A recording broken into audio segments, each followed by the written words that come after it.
क्या आप भी उसी फेज में अटके हो जिस फेज में मैं कभी अटका था? मतलब बहुत मेहनत कर रहा हूँ, बहुत सारी चीजें कर रहा हूँ, टाइम टेबल फॉलो कर रहा हूँ, या फिर मैं जो हूँ डेली क्लासेस जा रहा हूँ, सारी चीजें जो जो टीचर्स ने बताई वो कर रहा हूँ, लेकिन मेरे मार्क्स नहीं बढ़ रहे हैं, मेरा स्कोर इंप्रूव नहीं हो रहा है। तो डोंट वरी यार, मैं एज ऑलवेज तुम लोगों की प्रॉब्लम समझता हूँ कि तुम किस फेज से जा रहे होंगे, एंड उसी के लिए मैं जो हूँ कुछ टॉप 10 टिप्स लाया हूं जिसकी मदद से आपके गारंटेड गारंटेड गारंटेड जो है मार्क्स बढ़ेंगे ही बढ़ेंगे। अगर आप इस 10 के 10 टिप्स को जो है वो एकदम बाय हार्ट फॉलो करोगे, जैसे मैं कह रहा हूं वैसे फॉलो करोगे, तो गारंटेड गारंटेड गारंटेड आपके मार्क्स जो है वो बढ़ ही जाएंगे। क्योंकि ये साइंटिफिकली प्रूवन है। मतलब मैंने अपने बच्चों पे ट्राई किया, जिनकी मेंटरशिप मैं करता हूं, जिनको मैं अब तक 8 सालों से गाइडेंस करते आया हूं, उन सब पे मैंने ये ट्राई किया है, उनके मार्क्स बड़े ही बड़े हैं। तो मेक श्योर कि आप ये वीडियो एंड तक देखो, एंड अगर आपने अब तक चैनल को सब्सक्राइब नहीं किया होगा तो चैनल को सब्सक्राइब कर लो, क्योंकि क्वालिटी कंटेंट यहीं पे मिल रहा है आपको। ठीक है, साथ ही में हमारी 100 डेज की 100 MCQ पॉइंट सीरीज चालू है शॉर्ट्स में। हर डेली आपको 1 मिनट देना है, आपको 8 से 12 मार्क का कंटेंट मिल रहा है, तो उसको भी ज्वाइन कीजिएगा। So let start. ठीक है, सबसे पहले मार्क्स क्यों नहीं इंप्रूव होते इसकी मैं बात करूं तो सबसे पहला उसमें आता है reason, that is you are not following right time table. ठीक है, मेरी हैंडराइटिंग आपको समझ में ना आए, लेकिन आपको सॉल्यूशन जरूर समझ में आ जाएगा। ठीक है, आप राइट टाइम टेबल फॉलो नहीं कर रहे हैं, मतलब क्या हो रहा है कि आपका बैलेंस नहीं हो पा रहा है। कि सपोज संडे को टेस्ट है, मोस्ट ऑफ द क्लासेस में क्या होता है कि फ्राइडे को सिलेबस खत्म होता है, संडे जो आने वाला है उसका, एंड आपको फिर एक ही दिन मिलता है जिसमें आप जो है वो प्रॉपरली स्टडी नहीं कर पाते, प्रॉपरली रिवाइज नहीं कर पाते, एंड जिसके चलते आपको मार्क्स नहीं मिलते हैं।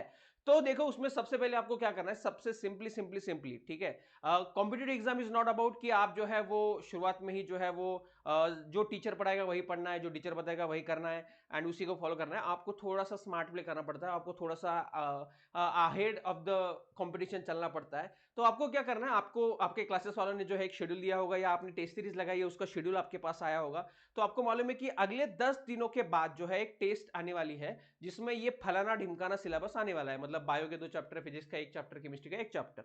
अब तुमको ये प्रॉपरली प्लान करना है कि वो चैप्टर तुम्हारा किस तरीके से कंप्लीट हुआ है, आपकी उसके कंसेप्ट क्लियर है या नहीं है। आपको एक वो कॉलम करना है कि कंसेप्ट क्लियर है, लेक्चर क्लियर है, वो एक कॉलम टिक करना है। उसके बाद आपको देखना है कि आपने उसके पीवाईक्यूज सॉल्व किए हैं कि नहीं, क्योंकि पीवाईक्यूज अगर आप सॉल्व नहीं कर रहे हो तो आपके मॉक टेस्ट में मार्क्स नहीं इंप्रूव होने वाले। तो आपको पीवाईक्यूज करना है। देन आपको जो है प्रैक्टिस सेशन, आपने कितने एमसीक्यूज उसके सॉल्व किए, कितने नहीं, आपको कितनी जरूरत है। आप ये एक बार बैठ के सोचोगे कि सही में मेरा कितना हुआ है, मुझे कितना करना पड़ेगा, और मुझे कितना जो है एफर्ट्स करना पड़ेगा, और कितने दिन उसको लगेंगे, इतने टाइम उसको लगेंगे, उसको आपको डिवाइड करना पड़ेगा। जैसे कि बायो के लिए आपको 2 दिन देने पड़ेंगे, केमिस्ट्री के लिए 2 दिन देने पड़ेंगे, फिजिक्स के लिए 3 दिन देने पड़ेंगे, एंड फिर ये 10 दिन का हो जाएगा। एंड एग्जाम के अगले दिन आपका सिर्फ और सिर्फ क्या होना चाहिए, रिविजन होना चाहिए।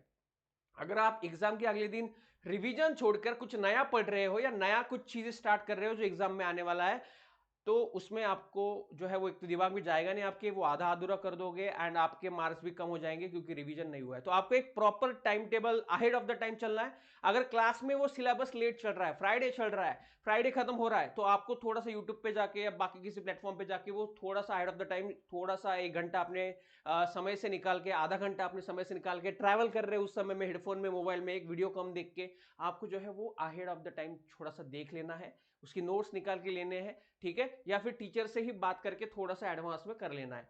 ठीक है, तो ये चीज आपको ध्यान में रखो। अगर आपको शुरुआत में सबसे पहले क्या करना है, आपको एक राइट टाइम टेबल बनाना है according to the exam, according to the mock test जो आ रही है आपकी।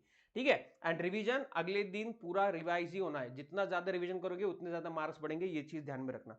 उसके बाद आपको क्या करना है, चलो आपने कुछ, आप में से कुछ बच्चे ये कर रहे होंगे ऑलरेडी कि हम प्रॉपर एक टाइम टेबल फॉलो कर रहे हैं, हम सिलेबस के अकॉर्डिंगली चल रहे हैं, हमारा हो भी रहा है, लेकिन फिर भी नहीं मार्क पड़े। तो उसमें सेकंड प्रॉब्लम आ जाता है, that you are not identifying your strong and weak topics. ठीक है, चलो कभी कभी क्या होता है कि किसी किसी क्लासेस में एक माइनर टेस्ट होती है, 2 माइनर टेस्ट होती है, उसके बाद एक मेजर टेस्ट होती है। मतलब 2 छोटी छोटी टेस्ट होती है, एक बड़ी टेस्ट आती है जिसमें सारा सिलेबस आता है, माइनर में छोटा छोटा सिलेबस आता है। तो 2 माइनर का सिलेबस एक ही मेजर में आता है। तो तुमको क्या करना है कि ये जो छोटी छोटी टेस्ट हुई ना, उसमें तुमको आइडेंटिफाई करना है कि तुम्हारे इसमें से स्ट्रॉन्ग टॉपिक्स कौन से हैं। जैसे कि सपोज मैं अभी बात करूं कि बायोलॉजिकल क्लासिफिकेशन है, बायोलॉजिकल क्लासिफिकेशन ये चैप्टर है तुम्हारा, उसमें तुम्हारा जो स्ट्रॉन्ग पॉइंट है वो है algae, sorry that is plant kingdom है स्ट्रॉन्ग चैप्टर। देन उसमें तुम्हारा प्रोटिस्टा स्ट्रॉन्ग चैप्टर है।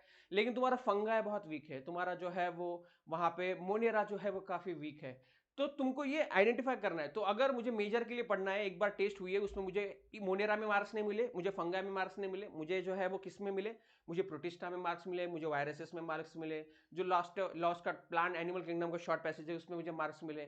तो ये तुमको आइडेंटिफाई करना है और उसको एक डायरी मेंटेन करनी है हमेशा, एंड उस डायरी में लिख के रखना है कि वीक टॉपिक्स में लिखने का कि ये वीक टॉपिक है, ये स्ट्रॉन्ग पॉइंट है, ठीक है, ये स्ट्रॉन्ग टॉपिक है। तो ये स्मार्ट स्टडी बोलते हैं इसको। तो अगली बार जब मेजर के लिए तुम पढ़ोगे तो तुम फोकस किससे करोगे, तुम स्ट्रॉन्ग टॉपिक्स पे करोगे, और वीक टॉपिक्स का तुम क्या करोगे, सिर्फ और सिर्फ रिवीजन करोगे। तो ये चीज तुमको ध्यान में रखनी है, स्ट्रॉन्ग और वीक एरियाज माइनर में आइडेंटिफाई करने हैं, और जब दूसरी बार उसके ऊपर जब टेस्ट होगा तो वही तुमको काफी अच्छे से करना है, और जो स्ट्रॉन्ग पॉइंट है तुम्हारा उसको सिर्फ और सिर्फ क्या करना है, तुमको रिवाइज करना है, ठीक है। Then learn from your previous mistakes, ठीक है। सिंपल सी चीज है, कभी भी मॉक टेस्ट का एनालिसिस करना काफी जरूरी होता है। मैं हमेशा अपने बच्चों को कहता हूं कि अगर आप संडे को घर आ रहे हो, संडे को थोड़ा सा फ्रेश हो जाओ, थोड़ा सा रिलैक्स हो जाओ, देन रात में क्या करना, वो पेपर लेके बैठना, उसके आंसर की लेके बैठना, एंड उसमें क्वेश्चन के सामने टिक करना कि आपकी जो गलती हुई है वो एक सिली मिस्टेक थी, या वो आपको कंसेप्ट नहीं समझा इसकी वजह से हुआ, या फिर आपको टाइम मैनेजमेंट नहीं हुआ इसकी वजह से हुआ, ठीक है। फिर आपने ये आइडेंटिफाई कर ली गलती कि मेरे 10 सिली मिस्टेक हुए, 10 कंसेप्चुअल एरर हुए, 10 जो है वो टाइम की वजह से हुआ। फिर उसके ऊपर सॉल्यूशन आपको निकालना पड़ेगा। जैसे कि सपोज आप सिली मिस्टेक कर रहे हो, मतलब प्रॉब्लम क्या हो रहा है, सिली मिस्टेक करने का प्रॉब्लम हो रहा है आपका कंसंट्रेशन नहीं है, आप अच्छे से पढ़ नहीं रहे हो, आप जल्दी एंजाइटी आ रही है, आप जल्दी जल्दी में सॉल्व कर रहे हो। तो आपको कंसंट्रेशन बढ़ाने के लिए क्या करना पड़ेगा, माइंड को शांत रहना पड़ेगा, ठीक है। थोड़ा सा जो है वो आराम से पेपर सॉल्व करना पड़ेगा, जल्दबाजी नहीं करनी पड़ेगी। कंसेप्चुअल एरर के लिए आपको क्या करना पड़ेगा, कंसेप्चुअल एरर आपको निकालने के लिए आपको जो है वो लेक्चर फिर से देखना पड़ेगा, या फिर डाउट पूछना पड़ेगा अपने फैकल्टी से, कंसेप्ट को क्लियर करवाना पड़ेगा, उसके ऊपर एमसीक्यू सॉल्व करने पड़ेंगे। टाइम मैनेजमेंट नहीं हो रहा इसका मतलब क्या है, टाइम मैनेजमेंट नहीं हो रहा इसका मतलब आपने प्रैक्टिस नहीं की, तो आपको बहुत ज्यादा प्रैक्टिस करनी पड़ेगी, आपको टाइम लगा के प्रैक्टिस करनी पड़ेगी, ठीक है। 10 मिनट में 20 एमसीक्यू, 10 मिनट में 30 एमसीक्यू। एमसीक्यू हमेशा ऐसे ही सॉल्व करना है आपको, कि क्या करना है आपको, सिंपल चीज है कि मुझे मेरे साथ बायो के 20 एमसीक्यू है तो मुझे उसको 10 मिनट में सॉल्व करना है। ऐसा नहीं कि भैया देखा, ओके इसका आंसर नहीं आ रहा, पीछे देखो, आ गया चलो आगे गए, ये इसका आंसर आ रहा है, चलो ये मैच हो गया, आ गया। ऐसा नहीं करना है बेटा। 20-25 एमसीक्यू 20-25 एमसीक्यू लेना है, उसका टाइमर लगाना है, और उस टाइम लिमिट में आंसर की जैसा लिख लेना है, फिर बाद में उसके आंसर चेक करना है, ठीक है। तो ये तुमको आइडेंटिफाई करने होंगे। मॉक टेस्ट पे मॉक पेपर का एनालिसिस करो, उसमें जो गलतियां हुई है वो सुधारो, उसको कैसे सही तरीके से सॉल्व किया जा सकता है ये देखो, एंड फिर अगर वो क्वेश्चन रिपीट होता है तो उसको गलती फिर से नहीं होनी चाहिए, ठीक है। तो ऐसा धीरे धीरे चेंज होगा बेटा। एकदम से तुम बोलोगे कि ये वीडियो देखने के बाद मुझे फिर एकदम से मार्क बढ़ जाएंगे, नहीं, 2-3 टेस्ट लगोगे, क्योंकि टाइम लगता है बेटा, ठीक है। एकदम से कोई भी चेंज जिंदगी में होता नहीं है, उसके लिए टाइम लगता है, ठीक है। अब तुमको क्या करना है कि टाइम मैनेजमेंट पे यहाँ पे फोकस करना है। बहुत से बच्चों का टाइम मैनेजमेंट नहीं होता है, वो अटेम्प्ट ही नहीं होते उनसे सारे क्वेश्चंस, ठीक है। तो आपको क्या करना है भैया, आपकी एक स्ट्रैटेजी बनानी है। जैसे कि आप सबसे पहले जो है वो इजी इजी टॉपिक्स पहले जो है वो सॉल्व कर लोगे, फिर उसके बाद आप मॉडरेट पे आओगे, फिर आप हार्ड पे आओगे, ठीक है। इजी इजी टॉपिक्स में आप, या फिर ये कर सकते हो कि जैसे कि most of the NEET aspirant करते हैं कि start from the biology, biology वो जल्द से जल्द शॉर्ट कर लेते हैं, फिर केमिस्ट्री में आते हैं, फिर फिजिक्स करते हैं। तो ये आपको स्ट्रैटेजी आपके सब्जेक्ट के हिसाब से बना लोगे। आपको अगर फिजिक्स इजी जाता है तो फिजिक्स से स्टार्ट करो, लेकिन उसमें टाइम सेव करो, केमिस्ट्री फिर उसके बाद करो, फिर बायो लास्ट में करो। ये हर एक के लिए अपनी अपनी अलग अलग स्ट्रैटेजी होती है, लेकिन मोस्ट कॉमन फॉलो स्ट्रैटेजी और जो करनी चाहिए मेरे हिसाब से, दैट इज स्टार्ट में बायो स्टार्ट करना है। बायो में भी आप देखो कि इजी इजी वाले कौन से जो आ रहे हैं वो टिक करो, जो नए आ रहे हैं उसके ऊपर टाइम वेस्ट मत करो, मूव ऑन, ठीक है। उसको जो है स्टार करके रखो वहां पे कि मैं बाद में आके इसको देखूंगा। फिर आप केमिस्ट्री के इजी वाले करो, ठीक है, फिर आप फिजिक्स के इजी वाले करो, ठीक है। फिर आप जाओ मॉडरेट लेवल पे, आप बायोलॉजी के, फिर मॉडरेट लेवल के केमिस्ट्री के, फिर मॉडरेट लेवल पे फिजिक्स के, एंड फिर हार्ड वाले पे जो है अपना दिमाग बायो केमिस्ट्री फिजिक्स, ऐसा जो है, ठीक है। तो क्वेश्चन के हिसाब से प्लानिंग करो, ना कि वहां पे पूरा एक ही सब्जेक्ट में घुस जाओ, उसी को 2 घंटे लगा दो, ऐसा करना नहीं है। एकदम fast fast easy moderate and hard जो है आपको क्लासिफिकेशन करना है। क्वेश्चन को देख के आपको समझ में आ जाता है आपको आता है कि नहीं आता है, ठीक है। तो एंड फिर बाद में उसके ऊपर दिमाग लगाना है, ठीक है। तो आपको टाइम मैनेजमेंट पे ये करना है। और ये टाइम मैनेजमेंट कैसा आएगा, आप जितनी ज्यादा एमसीक्यू की प्रैक्टिस करोगे घर पे टाइम लगा के, उतनी ज्यादा आपको ये टाइम मैनेजमेंट अच्छे से एग्जाम में होगी। Then regular revision, most most 90% of the NEET aspirant को मार्क्स क्यों नहीं आते मालूम है, क्योंकि रिवीजन ही नहीं करते भाई, ठीक है। रिवीजन, एक टॉपर में और आप में ये फर्क होता है रिवीजन का। टॉपर एक टॉपिक को जो है वो 15 बार रिवाइज करता है, और जो एवरेज बच्चा होता है या जो लेस मार्क्स वाला बच्चा होता है वो सिर्फ 3 4 5 या 6 बार ही रिवाइज करता है। तो that is very very wrong wrong wrong practice. Competitive exam में अगर आपको मार्क्स लाने हैं तो आपको करनी पड़ेंगी रेगुलर रिविजन। एक पैटर्न होता है, ठीक है, कि एक बार आपका एक चैप्टर क्लियर हो गया तो उसको एक बार 1 दिन के बाद रिवाइज करो, फिर उसको जो है वो 3 दिन के बाद करो, फिर उसको 7 दिन के बाद करो, उसको 15 दिन के बाद करो, और फिर 1 मंथ के बाद रिवाइज करो। इतना आपको मिनिमम एक चैप्टर को रिवाइज करना ही पड़ता है, ठीक है। और एग्जाम से पहले bio is all about revision. आप जितना ज्यादा बायो का रिवीजन करोगे उतने ज्यादा आपको बायो में मार्क्स मिलेंगे। केमिस्ट्री का भी थ्योरेटिकल पार्ट वैसा है, जितना ज्यादा रिवाइज करोगे उतना ज्यादा करेंगे। फिजिक्स का आपको थोड़ा सा प्रैक्टिस करना पड़ता है, एमसीक्यू को सॉल्व करना पड़ता है। जितना ज्यादा आप एमसीक्यू को सॉल्व करोगे उतना ज्यादा आपको मार्क्स मिलेंगे। तो आपको रेगुलर रिविजन करने ही पड़ेंगे, उसके अलावा आपको मार्क्स नहीं मिलेंगे, ठीक है। इसके अलावा एक चीज मैं आपको बताना चाहता हूं जो मैं खुद आप सबके लिए लाया हूं। मैं 1-to-1 मेंटरशिप प्रोवाइड कर रहा हूं बच्चों। अगर आपको कोई भी प्रॉब्लम आ रही है स्टडी में, I know that sometimes you feel lonely, आपको समझ में आता है आपको कौन समझेगा कौन नहीं।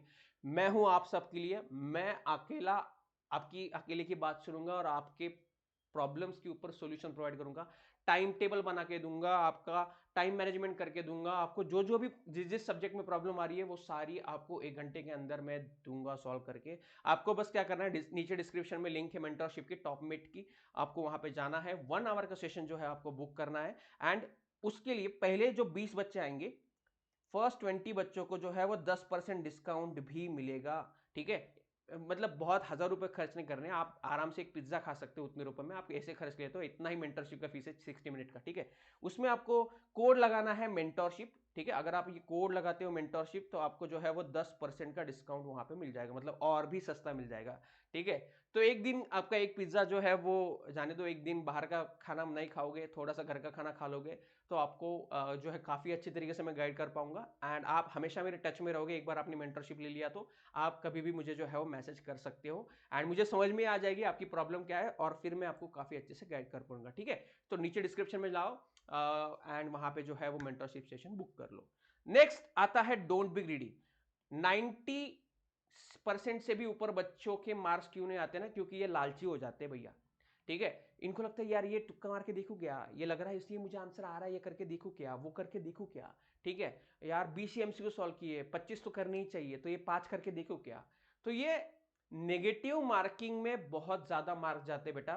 तुमको देखो, मैं बहुत अच्छे से बोलता हूं बच्चों को कि टारगेट बेस्ड स्टडी करो। अगर आपके एक मॉक टेस्ट में 400 मार्क्स आ रहे हैं ना बेटा, तो आप ये टारगेट करो कि नेक्स्ट मॉक टेस्ट में मेरे 500 आने चाहिए। अब 500 आने चाहिए मतलब वहां पे तुम्हारे कितने मिनिमम एमसीक्यूज जो है वो सही होने चाहिए, ठीक है। 100 अगर 90 एमसीक्यूज है तो 90 एमसीक्यूज में से तुम्हारे जो है वो, अगर हम 1 मार्क पकड़े चले तो 50 एमसीक्यूज जो है वो होने चाहिए, ठीक है। 60 एमसीक्यूज पकड़ के चलते हैं अपन, ठीक है। तो 500 मार्क्स लाने के लिए तुमको मिनिमम कितने एमसीक्यूज करेक्ट करने चाहिए ये तुमको ध्यान में रखना है, ठीक है। तो ये तुमको जो है वो ये कला आनी चाहिए कि मेरे कितने मिनिमम जो है वो कंप्लीट होने चाहिए, ठीक है। तो अगर आपको 500 मार्क्स लाने हैं तो वही है बेटा, ठीक है। 130 140 या 120 एमसीक्यू तुमको करने हैं। 130 पकड़ के चलते हैं अपन, ठीक है। 130 में से तुमको मालूम है कि तुम्हारे 90 एमसीक्यूज तो बायो की ही है, ठीक है। बायो के सारे अटेम्प्ट कर लेंगे, चलो बायो सारा अटेम्प्ट नहीं कर रहे हो तुम, बायो का कितना कर रहे हो, 80 कर रहे हो, ठीक है। 240 मार्क यही हो गए तुम्हारे, ठीक है। फिर केमिस्ट्री के 30 पकड़ो, ठीक है, या केमिस्ट्री के 20 पकड़ोगे और फिजिक्स के 20 पकड़ोगे, कितने हो गए बेटा ये, ठीक है। या 25 पकड़ लो, 25 पकड़ लो, ठीक है। ये हो गए 50, और 18 + 50 हो गए 130। तो तुमको सिर्फ 25 एमसीक्यू फिजिक्स से सॉल्व करना है, या फिजिक्स के केमिस्ट्री के 25 एमसीक्यू सॉल्व करना है, ठीक है। तो तुमको बस 130 एमसीक्यूज अटेम्प्ट करने हैं भैया, 180 में से, ठीक है। 180 में से 130 एमसीक्यूज अटेम्प्ट करने हैं, तुमको 50 एमसीक्यू को हाथ ही नहीं लगाना, क्यों लगा रहे हो, क्यों तुमको नेगेटिव में जाने चाहिए। तो ये एक तरीके का प्लान होता है कि मेरा मिनिमम स्कोर कितना आना चाहिए, उसके हिसाब से मैं जो है वो स्ट्रेटेजिकली प्लान करूंगा, ठीक है। यही नहीं कि मतलब ऐसा होता नहीं है, जादू होता नहीं कि तुमने तुक्का मार दिया, तुक्का में से मालूम, तुक्के में से मैं बताता हूँ 5 तुक्के मारे तुमने, उसमें से 2 करेक्ट आते हैं, मैक्सिमम 3 गलत हो जाते हैं। तो ये तुक्के वाली मेथड मत लगाओ, ठीक है। अवॉइड तुक्का मारी। अपना एक लक्ष्य रखो, हर मॉक टेस्ट में तुमको कितने मिनिमम मार्क्स आने चाहिए, आपने जितना पढ़ाई उसके हिसाब से, और उसके हिसाब से ही एमसीक्यू सॉल्व करके आओ, ज्यादा अटेम्प्ट करने में मत जाओ, ठीक है। देन जैसे कि मैंने ऑलरेडी इसके बारे में बात कर जाओ कि एक टेस्ट टेकिंग स्ट्रेटजी होनी चाहिए हर एक की अपनी अपनी पर्सनल, ठीक है। सबसे पहले सेक्शन वाइज, जैसे कि मैंने बोला था तुमको कि भैया सबसे पहले बायो, फिर उसके बाद केमिस्ट्री, उसके बाद फिजिक्स, उसके बाद हार्ड वाले, ठीक है। बायो में सबसे पहले जो है वो इजी वाले, देन मॉडरेट वाले, हार्ड वाले, फिर केमिस्ट्री में इजी वाले, हार्ड वाले, मॉडरेट वाले। तो ये हर एक की स्ट्रेटेजी होनी चाहिए, अपना अपना कौन सा बेस सब्जेक्ट है। अब यहाँ पे सेक्शन वाइज तो होती है, चैप्टर वाइज मॉक टेस्ट होती है। अब तुमको मालूम है तुमने फिजिक्स का इस बार पढ़ाई की नहीं, केमिस्ट्री की बहुत अच्छी की है, बायो का भी सो हुआ है, तो तुमको मालूम है तुम्हारा केमिस्ट्री काफी अच्छा प्रिपेयर हुआ है ना, तो केमिस्ट्री से स्टार्ट करो ना, केमिस्ट्री से स्टार्ट करो। फिजिक्स का अच्छा पढ़ाई किया तुमने तो फिजिक्स से स्टार्ट करो, ठीक है, फिर बाद में बाकी सब्जेक्ट में जाओ। तो ये तुमको मालूम होता है कि हर एक मॉक टेस्ट में तुम्हारा कौन सा चैप्टर अच्छा हुआ है, कौन सा चैप्टर खराब हुआ है, तो उसके हिसाब से तुम जो है वो प्लान करो, और उसके हिसाब से ही जो है वो आगे जाके जो है पेपर सॉल्व करना। तो अपनी स्ट्रेटेजी पहले से डिसाइड करो कि मैं आज ये पहले सॉल्व करूंगा, बाद में ये सॉल्व करूंगा, ठीक है। अब बच्चों को क्या लगता है कि मॉक टेस्ट में मार्क्स नहीं आ रहे, तो भैया कम से कम मार्क टेस्ट दे जाऊं, मैं स्किप करता हूं, ये वाली मॉक टेस्ट स्किप करता हूं, फिर अगली वाली देता हूं, या फिर 2 मॉक टेस्ट स्किप करता हूं, फिर उसकी मैं प्रिपरेशन करता हूं, तो उसमें मार्क्स आएंगे मुझे, इसमें मुझे मार्क्स नहीं आएंगे तो मैं स्किप करता हूं। नहीं, मॉक टेस्ट का नियम ही है कि अगर तुमको मॉक टेस्ट में मार्क्स ज्यादा लाने हैं तो और ज्यादा मॉक टेस्ट सॉल्व करो, और ज्यादा प्रैक्टिस करो। जितनी ज्यादा प्रैक्टिस उतना ज्यादा स्किल बढ़ेगा, उतनी ज्यादा एक्यूरेसी बढ़ेगी, उतनी ज्यादा वहां पे क्या होगा, एक्यूरेसी प्लस स्पीड, ये एक मोटो होता है कॉम्पिटिटिव एग्जाम में, ठीक है। जिसकी स्पीड अच्छी है, उसकी एक्यूरेसी अच्छी है, वही जो है मॉक टेस्ट वहां पे क्रैक कर पाता है, या नीट एग्जाम भी क्रैक कर पाता है। तो आपकी स्पीड भी अच्छी चाहिए, आपको एक्यूरेसी भी चाहिए, दोनों में से एक भी संतुलन गया, आप एक्यूरेसी के चक्कर में स्पीड भूल गए, पेपर छूट जाएगा। आप स्पीड के चक्कर में एक्यूरेसी भूल जाए, सिली मिस्टेक होगी, गलती होगी। तो दोनों का कॉम्बिनेशन चाहिए, तो उसके लिए ज्यादा से ज्यादा जितने मॉक टेस्ट सॉल्व कर सकते हो उतने सॉल्व करो भाई, ठीक है। घर पे करो, बाहर करो, जगह पे, अब आजकल मोबाइल पे भी मॉक टेस्ट आते हैं, बैठो ना, ट्रैवल कर रहे हो, ठीक है, रिसेस में 15 मिनट का टाइम मिल रहा है, लगा दो सेक्शन वाइज मॉक टेस्ट, ठीक है, बहुत सारे ऐप्स है, उस पर लगा दो, प्रैक्टिस प्रैक्टिस करते रहो, जितनी ज्यादा प्रैक्टिस करोगे उतना अच्छा है। एंड बहुत बहुत से बच्चे क्या करते हैं मालूम है, अगर संडे को टेस्ट है तो सैटरडे को नाइट मारेंगे। उनका एक पैटर्न बन चुका है कि मैं रात भर पढ़ूंगा, सुबह टेस्ट दूंगा, संडे से आने के बाद मैं सो जाऊंगा। That is very wrongful practice. एक तो आपकी हेल्थ खराब हो जाती है, आप आधे नींद में आपका कॉन्सेंट्रेशन नहीं लगता है, आप भूल जाते हो, आप बोलते हो यार मैंने सुबह तो पढ़ा था, मुझे याद क्यों नहीं आया, सुबह तो पढ़ा था, वो क्या फॉर्मूला था, मुझे याद ही नहीं आ रहा है, ऐसा क्यों हो रहा है। तो भैया ऐसा इसीलिए होता है कि आपकी नींद अच्छी नहीं हुई, नींद अच्छी नहीं हुई तो कॉन्सेंट्रेशन नहीं है, कॉन्सेंट्रेशन नहीं है तो मेमोरी नहीं है। तो आप एक प्रॉपर स्लीप अगले दिन एग्जाम की काफ़ी ज़रूरी है, मिनिमम 6 घंटा आपको सोना ही सोना है। अगर आप सो नहीं रहे हो तो आपने जितना भी हफ्ते भर में पढ़ाई किया है या मंथली पढ़ाई किया है वो सारा वेस्ट जाएगा। तो आपको हेल्थ मेंटेन रखनी है, डेली 6 घंटा तो मिनिमम सोना ही है। एग्जाम के अगले दिन भी काफ़ी अच्छी तरीके से नींद लेनी है, जितनी अच्छी नींद होगी उतना अच्छा आपको मज़ा आएगा, ठीक है। एंड लास्ट बेटा, हमेशा हमेशा हमेशा ध्यान में रखो, इट्स एन गेम, ठीक है। इसको एग्जाम को गेम की तरह लो, सेल्फ कॉन्फिडेंस, पॉजिटिविटी, मैं करके दिखाऊंगा। नॉर्मली जब वीडियो गेम खेलते हो ना तुम लोग, यार एक लेवल हार जाते हो तो छोड़ देते हो क्या वीडियो गेम खेलना, नहीं बोलते हो, तो लगे रहते हो तुम कि जब तक वो लेवल पार नहीं होता तब तक मुझे नींद नहीं आएगी, तब तक मजा नहीं आएगा। तो वैसा एग्जाम को ले लो ना यार, गेम की तरह लो। इस बार मैंने 250 स्कोर किया, अगली बार मैं 300 करके दिखाऊंगा। इस बार मैंने 300 किया, अगली बार मैं 320 करके दिखाऊंगा। मजे की में लो, हार गए तो क्या हुआ भैया, अगेन नया नया लेवल तो है, फिर से अटेम्प्ट करेंगे, ठीक है, फिर से देंगे, ठीक है। एक मॉक टेस्ट चला जाता है तुम्हारा तो तुम ऐसा थोड़ी कि तुम मतलब सिंपल चीज है कि हार मान लेते हो, तो गलत बात है, ठीक है। तो ये चीज हमेशा ध्यान में रखना है कि भैया think it as a game. एक बार एक मॉक टेस्ट फेल हो गई तो फिर से अटेम्प्ट करो, फिर उसको दो, ठीक है। तो ऐसा नहीं कि एक बार हार गए तो हार गए, निराश नहीं होना है, ठीक है। इस बार नहीं हुआ अगली बार करेंगे, अगली बार नहीं हुआ अगली बार करेंगे, करते रहेंगे, जब तक करेंगे नहीं ना तब तक रुकेंगे नहीं, ठीक है, लास्ट तक करते रहेंगे। तो ये चीज ध्यान लो, पॉजिटिविटी रखो, और तुम कर सकते हो। आई बिलीव इन यू, ठीक है। मुझे लगता है कि कोई भी बच्चा जो है वो अगर हार्ड वर्क कर रहा है, वो सही डायरेक्शन में जा रहा है, तो वो करके दिखाएगा, एंड तुम कर सकते हो, ठीक है। एंड तो होप आपको ये वीडियो पसंद आएगा, तो नीचे कमेंट जरूर कर देना, आई कैन डू इट, ठीक है। मैं करके दिखाऊंगा, ताकि जब तुम करके दिखाओ ना, ये कमेंट तुम देखो फिर से आके कि यार देखो मैंने लिखा था एक हफ्ते पहले, 15 दिन पहले कि आई कैन डू इट, और मैंने करके दिखाया, उसी को खुद को रिप्लाई दे दो, देखो सर मैंने करके दिखाया, मैंने आपको बोला था। मैं सबको रिप्लाई दूंगा कि आई कैन डू इट पे मैं हार्ट छोड़ दूंगा, और अगर आप उसको 8 दिन बाद 15 दिन बाद 8 दिन बाद 15 दिन बाद में आके उसके ऊपर फिर से रिप्लाई किया सर मैंने करके दिखाया, मैंने इंप्रूव किया, 20 मार्क इंप्रूव किया, 10 मार्क इंप्रूव किया, मैं खुश हो जाऊंगा, ये वीडियो का सार्थक हो जाएगा, ठीक है। सो होप आपको ये वीडियो पसंद आया होगा, तो don't forget to like share and subscribe to this channel. ऐसे ही फैंटास्टिक वीडियो जो है मैं लाते रहूंगा। एंड नीचे कमेंट कर देना आपको और भी कोई इश्यूज होंगे, दिक्कत होंगे, तो मैं उसके ऊपर वीडियो बनाऊंगा। मिलते हैं अगली वीडियो में, तब तक के लिए बाय बाय एंड जय हिंद।